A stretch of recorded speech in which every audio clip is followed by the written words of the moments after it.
Kasus terkonfirmasi positif virus corona di Banjarmasin berangsur menurun. Penurunan ini terjadi sejak dilakukannya pemberian vaksinasi kepada warga.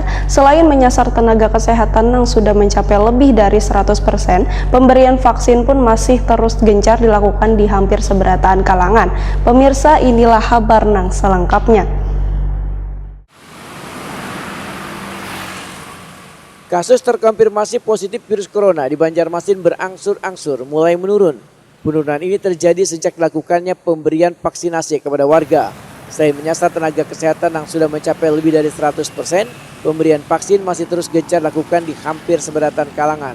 Demikian dibenarkan Dr. Mahli Riyadi, SHMH Takuni Prima TV, jelang tengah hari Selasa 6 April 2021. Sempat meningkatnya jumlah kasus terkonfirmasi positif di Banjarmasin, ujar Mahli Riyadi, lantaran dampak dari musibah banjir yang melanda Banjarmasin di pertengahan awal tahun 2021. Maulah kasus warga terkonfirmasi positif sempat mengalami peningkatan dari yang sebelumnya berjumlah 200 orang, kemudian meningkat menjadi 400 orang. Menurut Mahli Riyadi, meningkatnya terkonfirmasi positif ini juga dipicu orang tanpa gejala.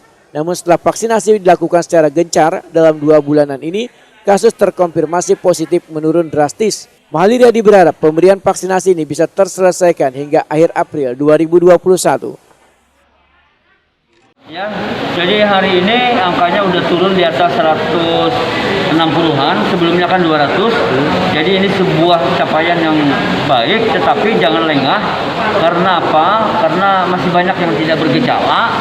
Nah, orang yang tidak bergejala cenderung meremehkan COVID dan cenderung juga mengabaikan protokol kesehatan karena dia tidak bergejala. Kan umumnya begitu, orang menganggap enteng, tapi ketika dia berinteraksi dengan orang lain justru dia menjadi penular kepada kelompok-kelompok yang komorbid. Nah, itu yang kasihannya seperti itu. Maksudnya seperti apa tuh, Pak? Ya misalnya dia bergejala, dia penderita COVID tapi dia tidak bergejala. Orang yang tidak bergejala tadi saya bilang cenderung, bukan berarti yes, tapi cenderung dia mengabaikan. Oh, saya kan nggak bergejala juga. Nah, lalu mengabaikan protokol kesehatan. Kasiannya ketika dia berinteraksi dengan orang-orang lansia atau orang-orang yang komorbid, kena tertular dari dia yang tidak bergejala tadi, itu jadi korban jadinya.